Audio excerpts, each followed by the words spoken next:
मातृभूमि की रक्षा करते हुए अपने वतन के लिए कुर्बानी देने वाला देश का उस समय का सबसे बड़ा अधिकारी था ब्रिगेडियर उस्मान। उनकी लाश टुकड़ों में बट गई थी, चादर में और कंबल में लपेट के दिल्ली लाए गए।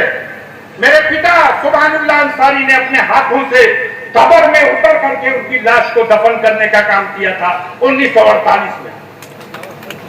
हम गर्व करते हैं कि हमने उस परिवार में हमारे पूर्वज थे ब्रिगेडियर उस्मान। उनकी शहादत के बाद उनकी वीरता के लिए उन्हें महावीर चक्र मिला। उनके छोटे भाई जो भारतीय नौसेना के कमांडर थे, उनको भी ब्रिगेडियर का पद दिया गया और उन्हें देश के राष्ट्रपति के सुरक्षा अधिकारी के पद पर नियुक्त कर दिया गया।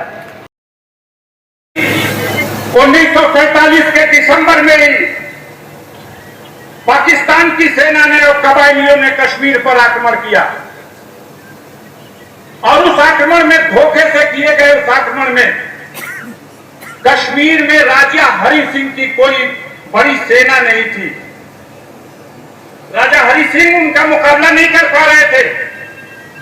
बड़ी तेजी से पाकिस्तानी सेना ने जम्मू से लगा करके नौशेरा तक ये वैष्णो देवी सहित सारा इलाका पाकिस्तान के सेना के लोग घुस चुके थे। जब निराश हो गए,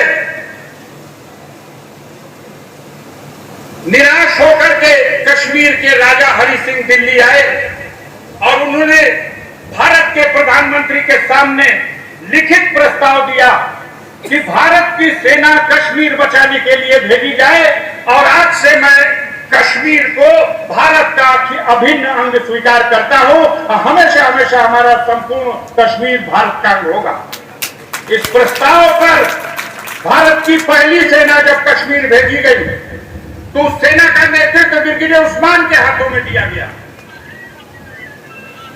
21 दिसंबर 1947 को भारतीय सेना अपने वीर जवानों के साथ, अपने कमांडर, ब्रिगेड के कमांडर थे, ये लोग जब कश्मीर पहुंचे, जम्मू पहुंचे, तो इन्हें यह भी पता नहीं था कि जम्मू और श्रीनगर का एयरपोर्ट भी राजा हरि सिंह के पास है या नहीं। इस पर पाकिस्तान और कबायलियों का कब्जा हो गया होगा।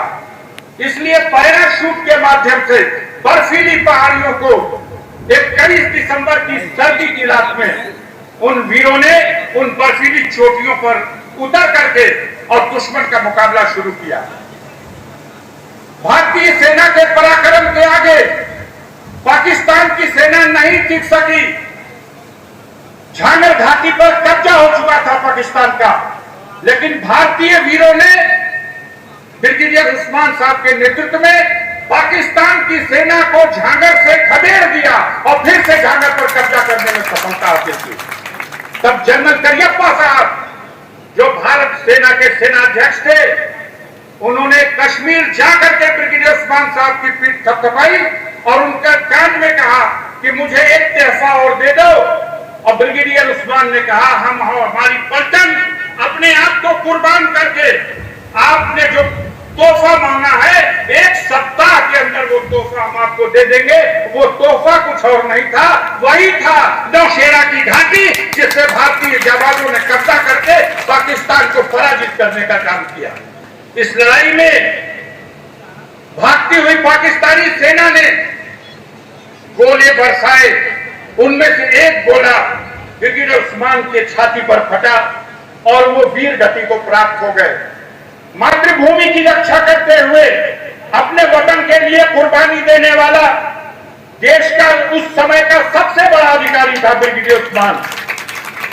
उनकी लाश टुकड़ों में बट गई थी, चादर में और कंबल में लपेट के दिल्ली लाए गए। मेरे पिता सुभानुल्लाह अंसारी ने अपने हाथों से कब्र में उतर करके उनकी लाश को दफन करने का काम किया था 1948 में। हम गर्व करते हैं कि हमने उस परिवार में, हमारे पूर्वज थे ब्रिगेडियर उस्मान। उनकी शहादत के बाद उनकी वीरता के लिए उन्हें महावीर चक्र मिला। उनके छोटे भाई जो भारतीय नौसेना के कमांडर थे, उनको भी ब्रिगेडियर का पद दिया गया और उन्हें देश के राष्ट्रपति के सुरक्षा अधिकारी के पद पर नियुक्त कर दिया गया।